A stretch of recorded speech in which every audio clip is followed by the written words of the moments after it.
Bonjour! Aujourd'hui, j'aimerais vous parler de la régie du logement. Oups, mais qu'est-ce que je viens de dire là? J'ai osé les appeler en me référant à leur ancien nom. Ben oui, parce qu'ils ont changé de nom parce que, après tout, pourquoi s'en venir à une appellation aussi basique que régie du logement quand on peut s'auto-affubler d'un titre tout autrement plus pompeux comme celui de tribunal administratif du logement? De toute façon, s'il faut faire changer tous les documents et les procédures partout, qui est sans souci, puisqu'au bout du compte, c'est le contribuable qui paye. On dirait que c'est un peu comme si c'était eux-mêmes donné droit à une sorte de promotion ou de bonification de leur titre. Peut-être parce qu'ils considéraient qu'ils font tellement une bonne job qu'ils ont décidé de s'auto-féliciter. Aurait-ce bien le cas? Est-ce qu'ils font une si bonne job que ça? Moi, je ne sais pas. Mais ce que je sais, c'est qu'on va avoir une très bonne occasion de le vérifier d'ici la fin de cette petite vidéo. En fait, quand je vous dis que je vais vous parler de la régie, ah oui, parce qu'en passant, désolé si je leur fais pas l'honneur d'utiliser leur beau grand nom qui finit plus, leur nouveau nom, je vais tout simplement parler de ma propre expérience avec la régie. Oui, parce que le pire, c'est qu'au départ, j'avais même pas vraiment de préjugés défavorables envers eux. Bon, j'avoue que je suis peut-être pas le plus grand fan de l'État québécois, mais en même temps, disons qu'il y a quand même des services qui sont moins pires que d'autres. Et puis, de façon globale, j'ai comme cette petite tendance à vouloir me baser sur des faits avant de parler. C'est donc un peu pour ça que les premières fois que j'appelais la régie pour demander telle ou telle chose, je les haïssais même pas nécessairement tant que ça. Surtout que, comme pour toutes les bébelles de l'État québécois, je sais pas si vous avez remarqué que c'est jamais vraiment les fonctionnaires eux-mêmes qui sont nœuds du problème. Même s'il faut bien reconnaître que c'est comme pas tous les fonctionnaires qui sont égaux non plus. D'ailleurs, à la régie, j'ai quand même pu dénombrer une bonne coupe de faces bêtes, même si on ne pouvait même pas voir leur face. Mais comme d'habitude, c'est surtout l'arrogance de l'institution dans son ensemble qui frappe, et ce, même assez rapidement dans le processus. Je vous donne un exemple, ou plutôt 3 exemples, juste par rapport au système de réponse téléphonique. De 1, je vous suggère de juste faire l'exercice d'appeler vous-même à la régie. Et là, je pense que vous allez tout de suite, par vous-même, pouvoir remarquer au moins l'un de ces 3 premiers problèmes. Évidemment, le temps d'attente est pas mal toujours démesuré.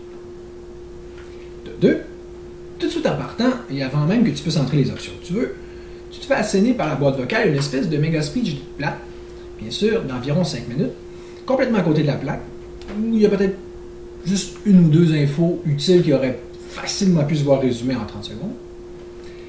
Donc déjà là, le message semble assez clair. Parle pas, écoute, parce que nous, on sait ce que tu as besoin d'entendre, puis nous, ce qu'on a à dire, c'est tellement important qu'on te laisse juste pas le choix de l'écouter, même si t'en as réellement rien à battre. De 3, souvent, t'appelles, puis ça répond juste pas. Tu sais, ils ont décidé cette journée-là qu'il y avait juste pas tant de te répondre, ou qu'il y avait tout simplement autre chose à faire, vous êtes là. Pourtant, je vous rappelle qu'on parle d'un organisme gouvernemental, là. Donc ça, c'est ça. Meilleure chance la prochaine fois. Puis en attendant, ce qu'il dit, l'organisme, c'est organisez-vous avec vos troupes. Bon, maintenant, tout ça, c'est évidemment juste une entrée en matière. Parce qu'on se doute que si j'avais affaire à la régie, c'est que je vais quand même avoir un certain problème à régler. Plus précisément, un problème avec mes locataires, que j'ai en fait tenté d'expulser par pas mal tous les moyens, sans jamais avoir vraiment pu y arriver. Ou du moins pas en passant par la régie en tant que telle, sans non plus rentrer inutilement dans trop de détails personnels. D'ailleurs, ici-bas, vous pourrez retrouver mon document de 100 pages, où j'ai naturellement effacé les noms des locataires, document qui représentait donc mon plaidoyer que j'aurais juste jamais pu déposer en cours, et que j'aurais donc pratiquement tout écrit pour rien. Alors justement, la première demande que je vous ferai, en tant que membre du jury populaire, pour ainsi dire, c'est, d'après vous, est-ce que j'aurais dû avoir gain de cause? Et d'ailleurs, Est-ce qu'une cause comme celle-là aurait mérité, selon vous, de se voir entendue, disons, avant la semaine des 4 jeudis? Quant au deuxième jugement que je vais vous demander de rendre aujourd'hui, il est par rapport à la régie en tant que telle. Et plus précisément, ça consisterait à vous faire répondre à la question suivante. Selon vous, et selon les faits et éléments de preuve que je vous ai amenés aujourd'hui, est-ce qu'il s'agit vraiment d'une bonne institution? Est-ce qu'elle fait bien son travail? Est-ce qu'on peut se fier sur elle pour justement régler nos problèmes de façon juste et équitable? Et ce, tant pour ce qui est des locataires que des propriétaires.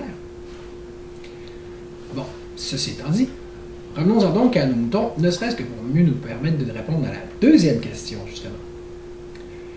On serait donc rendu au site Internet. Personnellement, je le décrirais comme un fouillis sans aucune logique, mais pour en venir aux faits, il suffit simplement de prendre conscience de ceci. D'après ce que je comprends, il y a au moins 2 chemins complètement différents pour simplement transmettre une demande. Évidemment, si tu te trompes, ben, c'est la catastrophe. De un, il y a donc déposer une demande, et de 2, transmettre une demande en format PDF. Et eux-mêmes te disent, dépose-la en format PDF, et clique surtout pas sur dépose une demande. Hein? Logique. Donc évidemment, ça aurait été trop pour eux que de juste faire un seul chemin plutôt que 2. Et de toute façon, pourquoi faire simple quand on peut faire compliqué? C'est pourtant simple.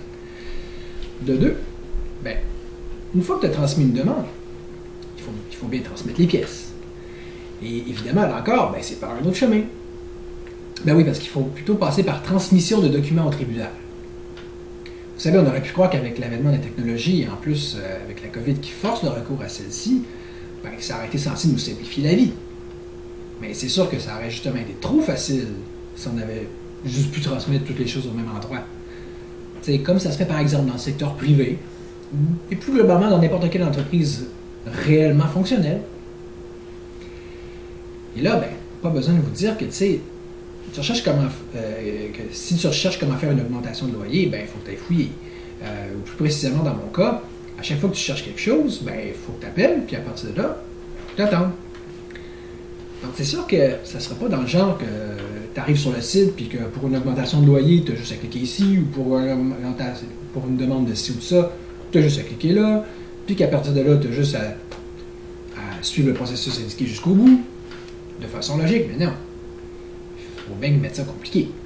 Et question qu'il fallait les appeler à chaque fois, peut-être juste pour être certain de bien regarder de l'ouvrage, bien sûr, pour qu'ils puissent avoir le plaisir de te répondre aussi avec quelque chose du genre voyons monsieur, c'est évident que vous avez juste à aller à tel endroit, puis au pire, vous savez monsieur, tout est sur le site. Le pire, c'est qu'ils ont raison. C'est vrai que tout est inscrit sur le site, même que ça fait littéralement comme une belle grosse botte de foin. Fait que, dans le fond, à partir de là, tu as juste à chercher ton aiguille là-dedans. Mais bon, après tout, ça c'est juste des entrées en matière encore. Donc à peine 3 mois après avoir fait ma première demande, quelle ne fut pas ma surprise de voir qu'on avait déjà reçu un avis d'audience. Moi qui m'attendais à devoir genre attendre 1 an. Sauf qu'une fois rendu en cours avec l'autre partie puis tout, là-dessus pas que la juge me dit « Monsieur Bolduc, c'est parce que votre demande de reprise de logement est vraiment pas conforme. Vous avez même pas envoyé d'avis. » Et là, moi, je suis comme « Ben, de quoi vous me parlez, vous, là? » C'est parce que moi, j'ai comme juste suivi les étapes qu'on m'a dit dessus au téléphone. D'ailleurs, l'avis en tant que tel, moi, ça me dit rien. On m'avait dit d'envoyer une mise en demeure. Fait que c'est ça que j'ai envoyé, une mise en demeure. Et là, elle commence à m'expliquer que j'aurais juste pas envoyé la bonne demande. Ça fait que là, encore là, je me dis, c'est parce qu'il me semble que j'ai vraiment envoyé la bonne demande. Mais bon, d'un, t'étais en cours, alors tu peux pas tout vérifier tes affaires comme quand t'es chez vous. Puis de 2, ben, c'est elle la juge. Alors, c'est comme dur de t'obstiner avec elle, hein, anyway. Puis de toute façon, ça va donner quoi. Donc, avant de parler du jugement que j'ai reçu en cours, je vais commencer par vous décrire ce que j'ai découvert en arrivant chez nous, justement. Parce que quand j'ai appelé la régie pour vérifier mes affaires comme il faut, j'ai pu voir que j'avais bel et bien envoyé le bon formulaire. puis tout. Fait que, à un tel point que j'ai même envoyé une nouvelle demande, en l'occurrence une demande de réouverture d'audience, en voulant dire, ben, moi j'ai fait mes devoirs, c'est vous qui vous êtes trompé, alors est-ce qu'on peut au moins reprendre notre audience, s'il vous plaît? Donc, tout ça pour dire que de fil en aiguille, j'ai fini par comprendre ce qui s'était réellement passé. Alors, est-ce que ça vous intéresse de savoir? Oui? Alors, écoutez bien ce qui suit. Quand tu arrives pour soumettre une demande à la régie par Internet, tu te retrouves à devoir cocher la case correspondant au type de demande. Tu te demandes donc est-ce que c'est une demande de reprise de logement, d'augmentation de loyer ou autre.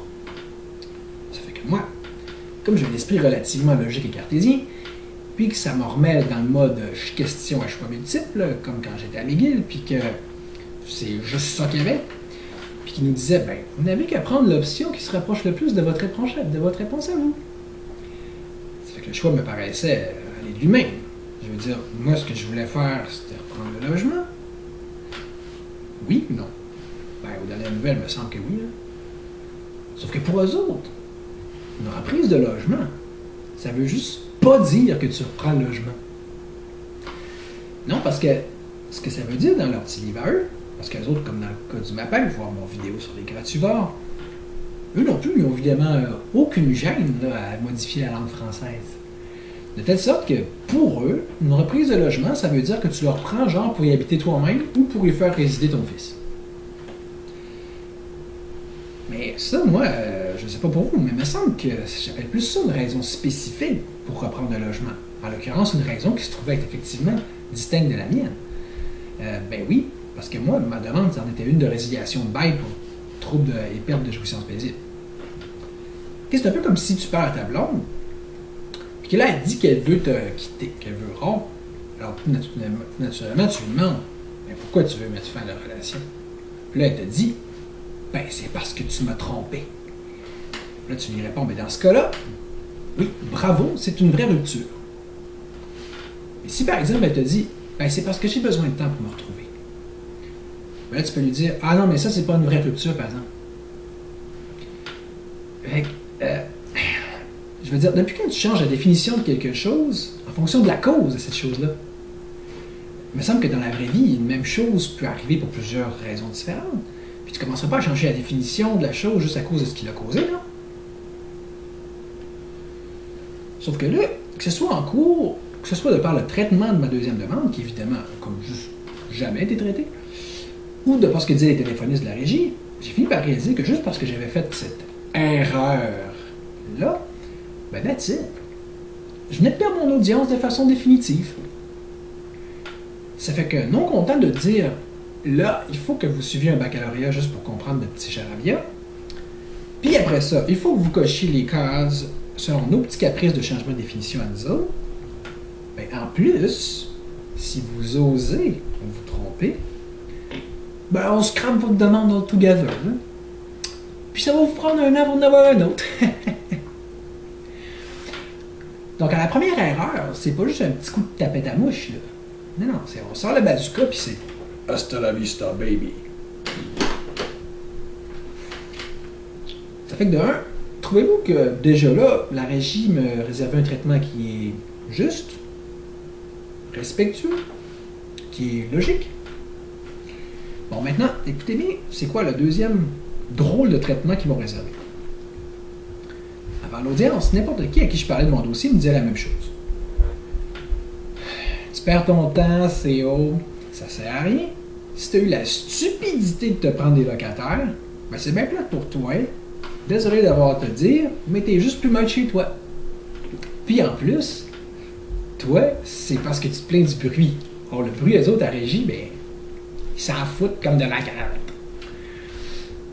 Or, moi, du moins dans ma tête, ce que je répondais à ça, c'est eh, mais vous avez donc bien des stéréotypes. Il y en a qui ont un jugement facile. Regardez, moi, je vais tellement bien monter mon dossier qu'ils n'auront juste pas le choix de reconnaître que, dans mon cas à moi, oui, le bruit, c'était un motif d'expulsion. Puis c'est comme ça que je vais même pouvoir prouver que oui, il y a du bon monde à la régie, qu'il ne faut pas mettre tout le monde dans le même panier, puis que oui, nos institutions qui sont encore à notre service. C'est juste que, je ne sais pas si vous avez remarqué, mais moi, c'est ça. parce que je sais pas si vous avez remarqué, mais moi, ça m'arrive d'avoir comme un petit côté idéaliste à mes œuvres. Alors en cours, il s'est passé quoi? Ben, je vous rappelle que la juge n'a même pas daigné regarder la preuve puis le plaidoyer que j'avais amené, sous prétexte que j'avais donc fait une erreur de débutant, ou plus précisément le genre d'erreur fatale qui mérite la peine capitale. Mais il en demeure pas moins que la juge, pour vous le rappeler, elle n'avait même pas jeté un coup d'œil à ma preuve, là. Bon, ben écoutez bien, qu'est-ce que ça n'a pas empêché de me dire, ou plus précisément, de me sermonner? Vous savez, monsieur, qu'il existe une telle chose que le droit au maintien à domicile et que ça, c'est plus important que tout le reste. OK, donc autrement dit, peu importe ce que peut bien faire le locataire, puisqu'anyway, ce qui est important, c'est de lui laisser son logement. Coûte que coûte, puisque supposément qu'il a droit, no matter what. Puis notamment, peu importe que toi, tu te fasses brimer tes droits à toi, là, peu importe en fait que ce soit brimé quelque autre droit que ce soit, notamment celui de la jouissance paisible, même si c'est écrit noir sur blanc en code civil. Là. Ben oui, parce que ce que me dit la régie, c'est que elle, excusez pardon, mais il y a un droit qu'elle aime plus que les autres. Puis c'est un droit, ben, puis ça, il y a un droit auquel elle a accordé sa préférence. Donc, c'est comme un peu son chouchou, là, ce droit-là. Mettons que quelqu'un ne me croit pas, qu'ils ont un biais idéologique, qu'ils sont tous sauf impartiaux, puis que leur jugement est déjà rendu d'avance. Mais comment vous expliquer mon cas à moi? Quand tu dis qu'avant même de m'avoir entendu, elle m'avait littéralement déjà jugé, puis que j'avais déjà perdu. Même si c'était mathématique, là, avec plus de simplicité qu'une règle de 3. Puisque dans le fond, la règle, c'était juste droit au maintien plus fort que n'importe quoi d'autre. Mais moi, je sais pas pour vous, mais vous vous souvenez pas d'avoir entendu à quelque part, vous, que l'accusé était censé être présumé innocent jusqu'à preuve du contraire? Et que c'est même pas mal censé être à la base de notre système de droit, là? Alors, si c'est un principe aussi fondamental qui a été violé, ne serait-ce que dans mon cas à moi, vous trouvez que c'est juste une petite affaire de rien? Après-vous, mademoiselle? Surtout que, je ne sais pas si vous voyez, qu'on parle même pas juste d'une erreur qui aurait été attribuable au fait que je serais tombé sur un mauvais juge. Puisque elle-même, candidement, à part de ça, déballé son sac, puis elle m'a tout dévoilé leur petite magouille. C'est ça. Manifestement, pour elle, il n'y en avait même pas de problème, là. Ce que je sois déjà jugé d'avance, no matter what. Puis c'est ça. Mes droits à moi, ben, ça en foutait comme dans la 40, puisque tout ce qui comptait, c'était leurs droits à eux, les locataires, juste pour être bien certain qu'ils soient traités comme des beaux bébés gâtés, puis qu'on leur fasse bien comprendre que quoi que vous fassiez, ça va être correct. Vous allez toujours pouvoir garder votre logement. C'est pas le fun? Juste une dernière chose avant de vous laisser tranquille avec mes histoires plates. Comme ce chemin-là n'avait pas marché, j'en ai essayé un autre qui consistait à demander à la régie une ordonnance d'accès au logement pour poser un tapis insonorisant. On m'avait bien dit que ça pouvait être moins long que d'habitude. Sauf qu'évidemment, moins long, ça ne me dit pas dans quelle mesure. Et pouvait, ça ne me dit pas que c'était une certitude non plus. Puis évidemment, on sait bien que la régie, il faut toujours bien que leurs communications les plus importantes, ils nous les envoient juste par courrier. Puisque maintenant que Post Canada a éloigné nos boîtes à mal de plusieurs centaines de mètres de chez nous, ben c'est rendu encore plus facile de ne pas prendre son courrier. Donc c'est encore mieux. Puisqu'encore là, pourquoi faire simple quand on peut faire compliqué? Le pire, c'est que si tu leur envoies une demande et qu'il faut nous confirmer qu'ils l'ont reçue, là, ils n'ont aucun problème à nous envoyer un courriel, par exemple. Autrement dit, quand c'est pour des banalités, oui, on vous en envoie un, mais quand on ne va quand même pas vous en envoyer pour des choses importantes. Puis quand tu t'inscris la première fois, ça prend à peu près une demi-heure de tout leur donner les renseignements qu'ils veulent, ton numéro de téléphone. C'est sûr qu'ils l'ont aussi, mais ils vont toujours même pas l'utiliser pour autant. Mais non, parce qu'à ce moment-là, ça rendrait ça utile de leur avoir donné cette information-là. Alors, pourquoi leur demander, pourquoi demander des infos pour une bonne raison, quand tu peux juste les demander pour rien? Juste une petite parenthèse comme ça. En passant, Avez-vous remarqué qu'avec n'importe quel service moindrement normal, même dans les bébites gouvernementales, là, d'habitude, ils réussissent quand même à s'organiser pour que tu ne manques pas tes rendez-vous. Tu sais, que ce soit le dentiste ou l'hôpital, dans les deux cas, si tu as un rendez-vous, ils vont quand même sûrement t'appeler. Mais la régie, eux autres, pourquoi ils se donneraient ce mal-là? Donc, ou bien eux, ils sont trop importants pour ça, ou bien nous, on n'est pas assez importants pour ça, ou bien les cas de régie en soi, c'est juste moins important que les cas de santé, ou que, je sais pas, moi, quand tu commandes une gogosse à la source puis qu'il t'appelle pour te dire qu'il l'a reçu. Toujours est-il que le jour où je suis allé prendre mon courrier, quelle ne fut pas ma surprise de constater que, de un, j'avais déjà reçu ma date d'audience, et que de deux, il avait déjà manqué. Ça fait qu'autrement dit, c'est un beau jeu que je vais avoir joué avec la régie. Des demandes, je vais leur en avoir envoyé environ 4-5, puis à toutes les fois, je ne recevais pas de réponse, ou dans le meilleur des cas, ça peut 3 mois. Sauf que quand c'était de m'envoyer des documents qui m'auraient enfin permis de régler mon dossier paf de même, une bonne fois pour toutes, ben, qu'est-ce qu'ils ont fait? Ben, parlant de paf, justement, ce qu'ils ont fait, c'est paf! Viens, toi! Lève là ton ordonnance. Es-tu content, là? Tu l'as manqué? Ben, tant pis pour toi. Est-ce que vous comprenez un peu mieux pourquoi... est-ce que vous comprenez un peu mieux maintenant pourquoi est-ce que je dis que je commence à être tanné du gouvernement? Est-ce que vous comprenez un peu mieux ce que je veux dire quand je dis qu'on vit dans la maison qui rend fou? Mais surtout, revenons-en donc à ces fameuses questions que j'entends donc poser au jury populaire, dont vous faites partie si vous le souhaitez. D'après vous, la régie, est-ce qu'elle fait bien sa job? Et mettons qu'on fait juste parler pour parler. Est-ce que vous trouvez que c'est le genre d'institution qui mériterait de se voir gardée ou plutôt scrappée? En tout cas, je vous laisse donc en juger. Et au plaisir de vous retrouver pour une prochaine audience sur mon nouveau groupe Facebook, le Jury populaire. Ciao!